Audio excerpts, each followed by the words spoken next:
गोट्या. मी कामावरून घरी येत होतो.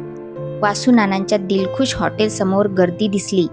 रोज तेथे वाजणारा फोनो वाजत नव्हता.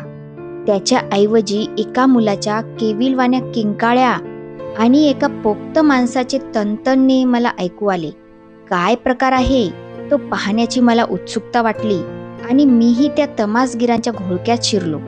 दिलखुश हॉटेलचे मालक वासुनाना हातातल्या काठीने एका 10-11 वर्षांच्या मुलास झोडपत होते. तो मुलगा रडत होता, गयावया करत होता, पण वासुनानांना करुणा येत नव्हती. ते अधिकाधिक तावाने हात चालवत होते आणि त्यांच्या तोंडाचा पट्टाही सारखा चालूच होता. सभ्य माणसाला ऐकवणार नाहीत अशा शिव्या ते त्या पोराला देत होते. एका कोवळ्या मुलाला असे झोडपून काढण्या इतके वासुनाना निर्दय कसे होऊ शकले ह्याचे मला आश्चर्य वाटलेच. पण त्यांच्या तडाख्यातून त्या बिचाऱ्या मुलाची सुटका करण्याची बुद्धी त्या शेकडो बघ्यांपैकी एकालाही होऊ नये ह्याचे मला अधिक आश्चर्य वाटले. मी गर्दीतून पुढे घुसलो आणि त्या मुलाला ओढून आपल्या पाठीशी घालून वासुनानांना म्हटले, काय चालवलं आहे हे वासुनाना? तुमच्यासारख्या जाणत्या माणसाला शोभत नाही असं करणं. ते कार्ट तसलंच आहे. आजपर्यंत खायला घातलं आणि माझंच वाटोळ करायला बसलंय. वासुनानांनी मला उत्तर दिले आणि मुलाकडे वळून ते म्हणाले, जा निघ आता मुलखावर. पुन्हा माझ्या दुकानात पाऊल टाकलंस तर टाळकच फोडीन.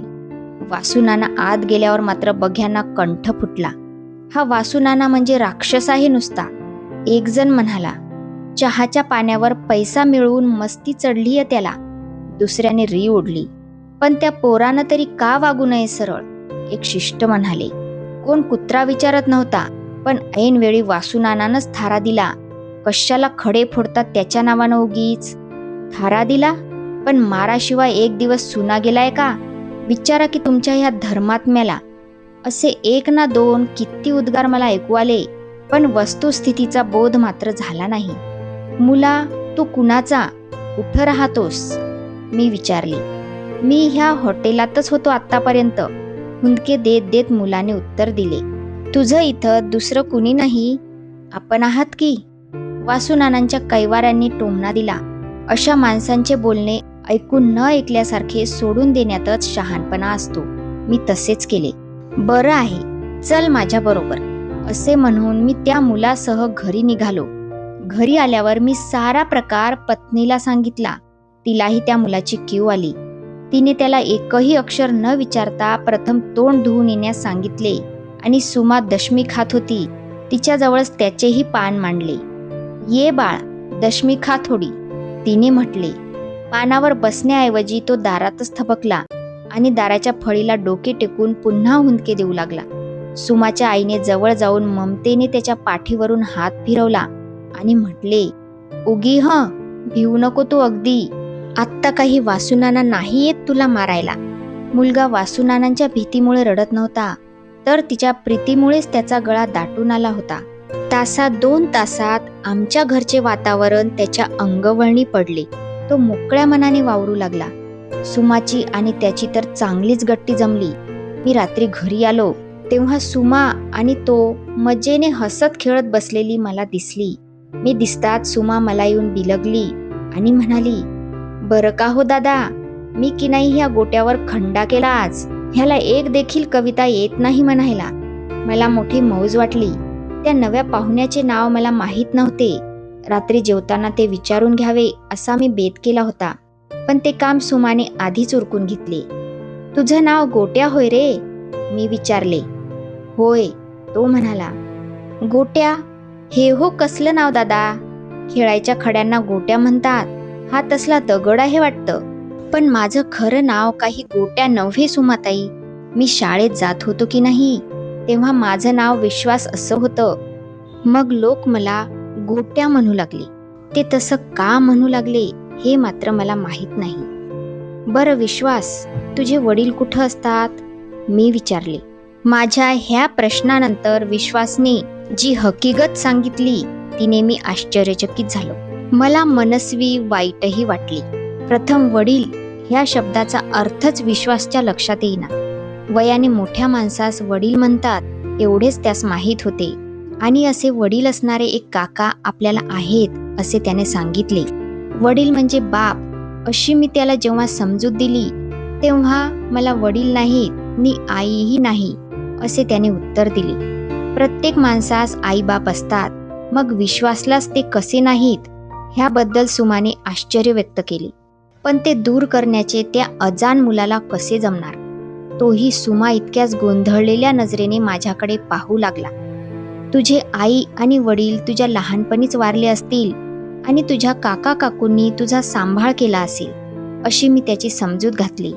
तेव्हा विश्वास म्हणाला, काका काकूंनी माझा सांभाळ मुळीच केला नाही, उलट मला ह्या वासुनानांच्या तावडीत मात्र दिलं. अशी सुरुवात करून त्याला आठवली तशी आणि सांगता आली तशी आपली हकीकत त्याने सांगितली.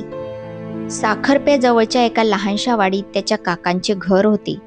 घरात तसे म्हटले तर दारिद्र्य नव्हते. आपल्या मुलामुलींना काकू चांगले कपडे करी आणि चांगले खायला देई. गोट्याने काही मागितले तर मात्र त्याला मुष्टी मोदक मिळत. गोट्याने एके दिवशी काकूला न विचारता घरातले गरे घेतले म्हणून तिने पळी तापून त्याच्या हाताला डाग दिला. गोट्या अगदी कळवळला. त्याच्या त्या रडण्याने शेजारची एक बाई धावत आली आणि तो प्रकार पाहून त्याच्या काकूला म्हणाली, भाऊंच्या पैशावर चरता आहात आणि त्यांच्याच लेकराला का भासता असे? कुठं फेडाल हे पाप?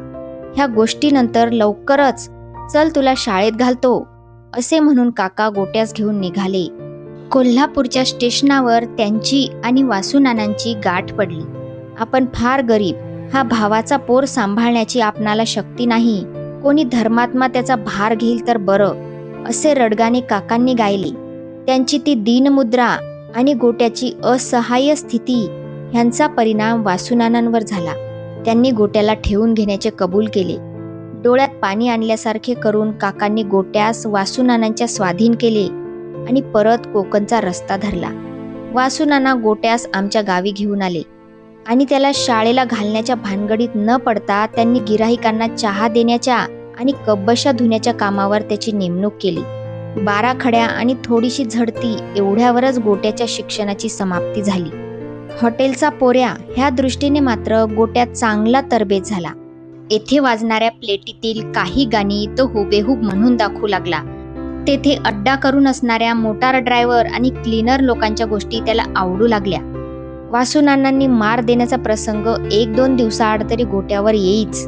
कधी जिन्सांची सांड लवंड केल्याबद्दल तर कधी रस्त्यावरील गमती पाहण्यात दंग झाल्याबद्दल वासुनाना त्याची कणिक मऊ करत. आजच्या त्याच्या शिक्षेचे स्वरूप फारच उग्र होते, कारण आज गोट्याने केलेला गुन्हाही वासुनानांच्या दृष्टीने भयंकर होता. मोटारची मार्ग प्रतीक्षा करत बसलेले काही लोक भूक भागवण्याकरता हॉटेलात आले. काय काय जिन्नस आहेत अशी त्यांनी पृच्छा केली. लाडू, चिवडा, चकली, भजी इत्यादी पदार्थांची यादी गोट्याने एका सुरात म्हणून दाखवली. ताजी गरम पुरी भाजी आहे का? गिराहिकाने विचारले. हो, किती देऊ? गोट्याने विचारले. आण एक प्लेट, गिराहिकाने मागणी केली. गोट्याने नेऊन ठेवलेली पुरी शिळी आहे आणि भाजीही गार झाली आहे असे पाहून गिराहिक म्हणाले, अरे मी गरम भाजी मागितली ना, मग काल रात्री केली तेव्हा ती गरमागरम होतीच की. आत शेव तळत बसलेल्या वासुनानांनी गोट्याचे हे उत्तर ऐकले आणि एक गध्या अशी त्याला हाक मारली. ही 7 शिळी पुरी कशाला आणलीस? दुसरे एक जण म्हणाले, काल सकाळी आला असता तर अगदी कढईतून काढल्याबरोबर पुऱ्या आणून ठेवल्या असत्या आपल्या पुढं.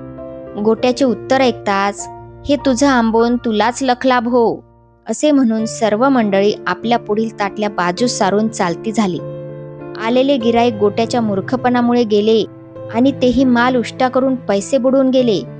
ह्या दुहेरी अपराधाबद्दल वासुनानांचा राग अनावरण झाला तरच आश्चर्य. पुढे काय झाले ते आधीच सांगितले आहे. रात्री जेवताना सुमाची आई म्हणाली, गोटू तू आमच्या इथं नेहमी राहशील का? गोट्याने क्षणभर भेदरलेल्या दृष्टीने पाहून म्हटले, मला फिरून घालवून देणार नाही तुम्ही?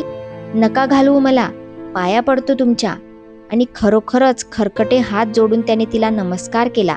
त्याला आपण जेवतो आहो हे भान राहिले नाही आणि हॉटेलातल्या सवयीमुळे त्याला उष्ट्या खरकट्याचा विधिनिषेधही नव्हता. आमच्या इथं राहायचं झालं तर आम्ही सांगू तसं वागलं पाहिजे, मी म्हणालो. काय सांगाल ते करीन मी. गोट्याच्या ह्या अर्जावी उत्तराने तिला त्याची फारच कीव आली. ती म्हणाली, बरं राहा हं बाळ तू आमच्या इथं, आणि तू काम सुद्धा करू नकोस. आणि सुमे, तूही भांडायचं नाही हं गोटू बरोबर.